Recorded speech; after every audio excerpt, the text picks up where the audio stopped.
name's Samantha Goyrette. This is Marco and Sophia Goyrette, my little garden assistants. We are here at UT Growing Gardens, part of the Trinity Presbyterian Church, part of the community gardening project that they started here. We got involved because I like growing food for my family, but I live in an apartment where I don't have the land to grow it, but they have the land here. My name is George Passley. I'm the pastor here at Trinity Presbyterian Church, and this is our community garden. A lot of places have community gardens for different purposes. This is kind of a hybrid.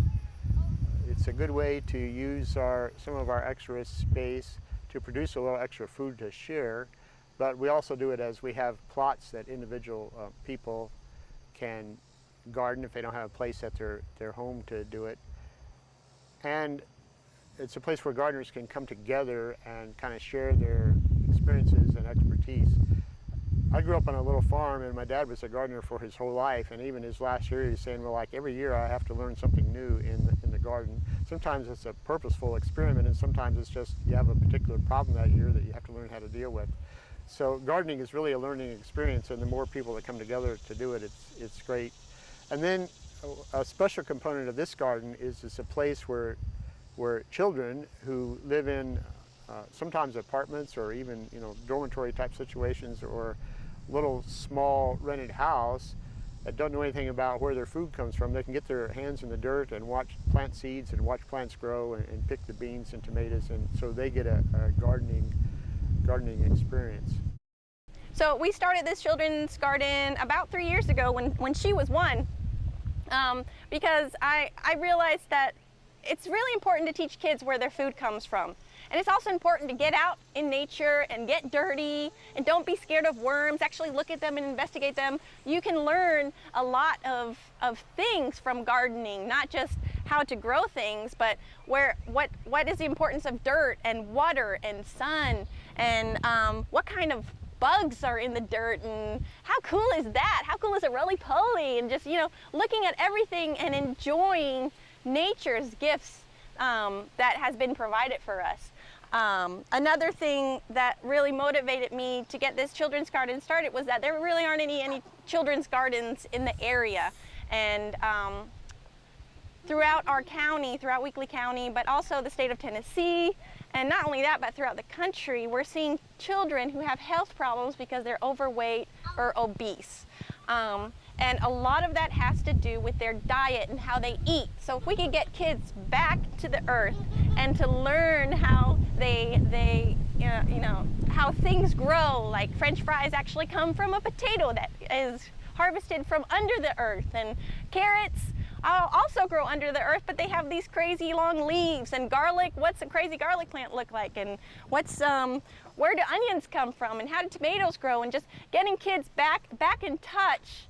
Actually back in touch, just teaching them about where their food comes from, and that carrots and cucumbers and tomatoes, they're really actually yummy to eat, and they're good for you, and they make you healthy, and they make you grow strong. Anyway, I want my children to learn where their food comes from and learn how to grow it, because it's an invaluable skill that they'll use their whole entire life. That's how my parents raised me, and I just want to continue that to their, onto their generation and to maybe grandkids in the future, but that's a little bit too soon. Well, we have a lot of fruiting plants like strawberries and blueberries and blackberries. There's also tomatoes are really fun to grow because they grow and you can harvest them throughout the season. We also have some weird plants like Swiss chard and kale and broccoli that are not very common to grow, but they're harder to find in the grocery stores. Beets. Also grow here. We have different kind of herbs like mint and oregano and thyme and garlic chives. And there's just kind of a plethora of random plants in here. But really, when you have your own plot, you can grow whatever you want. And the good thing about growing here in this community garden, or in any community garden for that matter, is that you have members of the community that share with one another, not only their ideas, but growing tips. We share our tools, we share seeds, we share, just the community spirit. We share good times together and dirt together. It's just, that's the benefit of being in a community garden, because as a community, you grow as a community and you learn as a community, and it just gives you nice fuzzy feelings. You can, join the UT Growing Gardens group page, or you can contact Trinity Presbyterian Church online. Their address is 145 Hannings Lanes in Martin. We're right behind the University of Tennessee at Martin. I would encourage people, just first of all, come out and visit and check it out and see what's growing. I hope that people want to try. Even if it's just getting a pot of dirt and planting some seeds in that pot and see how it grows, they're at least trying to grow their own food. And that enables folks to connect back to our roots, per se.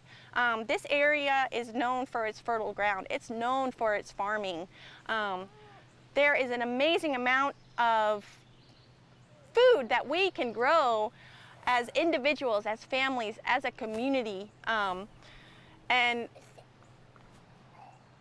just the importance of getting back in touch with the dirt, feeling it in your hands, not being scared of getting dirty, and knowing that this dirt is actually gold, because this dirt can feed our whole entire population and make us healthy again. We can lose weight with this dirt. I'm not saying eat the dirt, but the dirt provides us the nutrients that the plants have, and those plants give us those nutrients.